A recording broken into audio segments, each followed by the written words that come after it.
Salut tout le monde, aujourd'hui nouvel exercice qui peut être donné en sup ou en spé, qui est un exo qui est tombé à CCP en MP, donc très bien pour s'entraîner.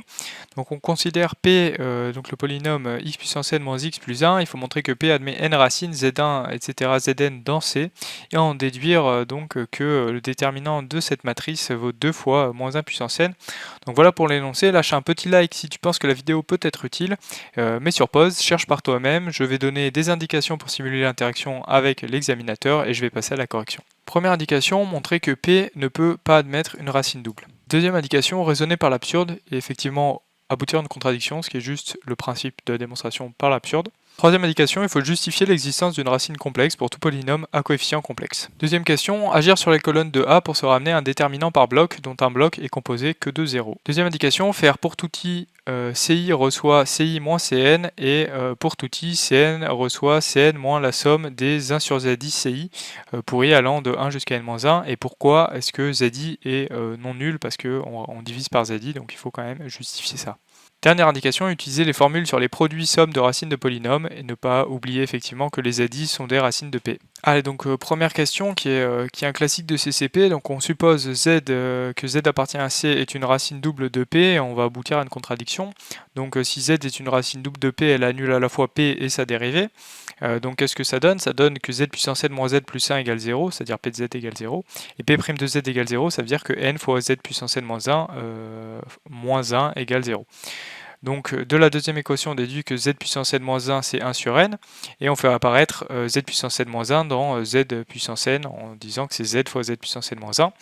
Donc au final, on récupère que 1 moins 1 sur n fois z égale à 1, et on a toujours z puissance n-1 égale 1 sur n.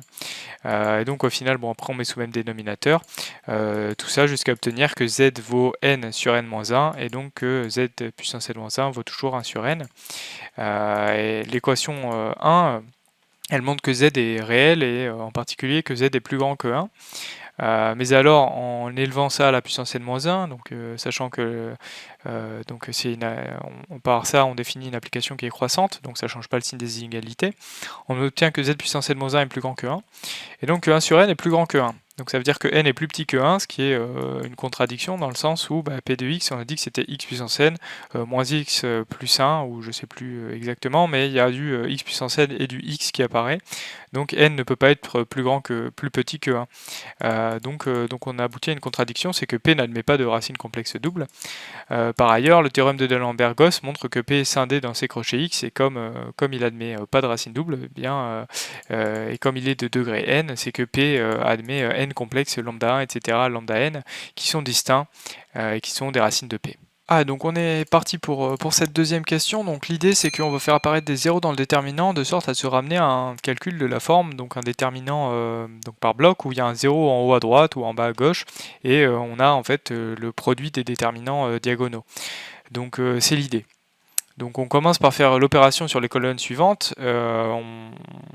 Pour tout i, la colonne CI va recevoir CI moins CN, de sorte à faire apparaître pas mal de zéros. Donc effectivement, on fait apparaître des zéros un peu de partout, sauf sur la colonne CN où on a touché à rien. Donc on a pas mal de zéros qui sont apparus. Donc c'est bien, mais il nous reste quand même des 1 ici. Mais du coup, si on récupère, si par exemple avec le Z1 ici, on divise par Z1 et qu'on soustrait ça à 1, eh bien on va avoir 1 moins 1 qui vaut 0. Là, de la même manière, on a du Z2 qui va apparaître en deuxième colonne. Donc on va pouvoir faire 1 sur Z2 et le faire apparaître ici. Et on aura une poubelle en bas à droite. Donc un terme de ce qu'on aura récupéré, mais on fera apparaître les zéros et donc on pourra appliquer notre déterminant par bloc. Donc on va faire disparaître les 1, les 1.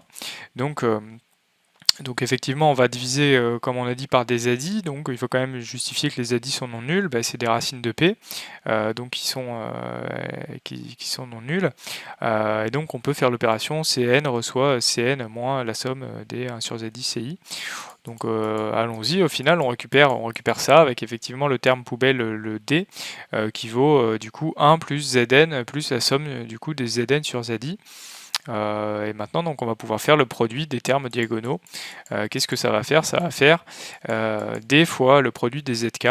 Et donc on remplace avec D, ça va faire 1 plus Zn plus la somme du coup des Zn sur Zi. Et donc bon, après on développe, ça fait le produit des Zk pour k allant de 1 jusqu'à n-1.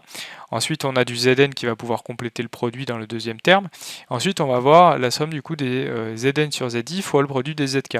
Donc le Zi va compenser un Zk, donc on va récupérer un produit pour k différent de i. Donc allons-y, en plus on va récupérer le terme Zn qu'on n'avait pas dans le produit. Donc au final, c'est bien ce que je dis, on a la somme qui va de la somme sur les i qui vont de 1 jusqu'à n-1 du produit des zk pour k différent de i. Il va quand même nous manquer un terme, le terme i égale n. Or, c'est exactement ce que remplit le rôle du premier terme de la somme. Donc au final, le premier terme plus le deuxième terme, ça va faire donc la somme du coup pour i allant de 1 jusqu'à n, des produits de zk pour k différents de i. Donc parfait, au final le déterminant de A c'est le produit des zk plus la somme du coup, la fameuse somme que j'ai répétée 3 fois, donc on a compris le message. Mais ça en fait c'est des produits, des sommes de produits, et il ne faut pas oublier que les zk c'est des racines de P. Donc on a des résultats sur les produits et sommes de racines de polynômes, il ne faut pas les oublier. Si on les a oubliés, ce qui peut être le cas, effectivement, on peut essayer de les retrouver en petite dimension. Donc allons-y. On prend un polynôme d'ordre 3, on l'écrit sous la forme x moins lambda 1, x moins lambda 2, x moins lambda 3, on développe. On récupère du coup x carré moins lambda 1 plus lambda 2 x, donc plus lambda 1, lambda 2. Il reste le terme x moins lambda 3. Et donc après on développe, donc on va récupérer an x puissance 3 moins an fois lambda 1 plus lambda 2 plus lambda 3 x puissance 2. Donc là on récupère du coup la somme des lambda i, bon c'est pas ce qui nous intéresse. Mais le terme d'après c'est an plus, donc on a une somme de produits où il manque un terme à chaque fois, donc c'est exactement ce qu'on voulait. Et enfin le dernier terme, eh bien on récupère lambda 1, lambda 2, lambda 3, donc on a le produit. Par contre il faut faire attention, on va avoir des moins et des plus, des alternances de signes. Là effectivement on avait un moins. Et après on a un plus qui apparaît, donc il faut faire attention et identifier ça au polynôme a3 x puissance 3 plus a2 x puissance 2 plus a1 x plus a0.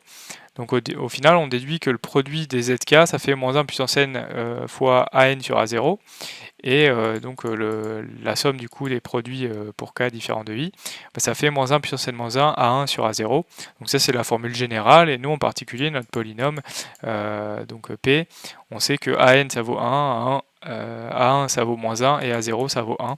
Donc au final on récupère bien que le déterminant de A ça vaut 2 fois moins 1 puissance n comme voulu. Voilà, donc c'est fini pour cet exercice qui est assez sympa et qui s'adresse autant en première année qu'aux deuxième année. Donc on n'a pas besoin des théorèmes de deuxième année, notamment de réduction des endomorphismes.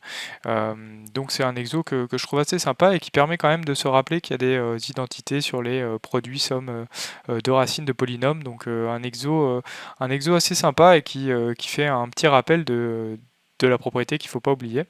Donc en tout cas, j'espère que cette vidéo t'aura plu. N'hésite pas à t'abonner, à liker, à mettre la cloche. Je vais sortir quelques vidéos pour préparer au mieux ces concours qui approchent. Salut!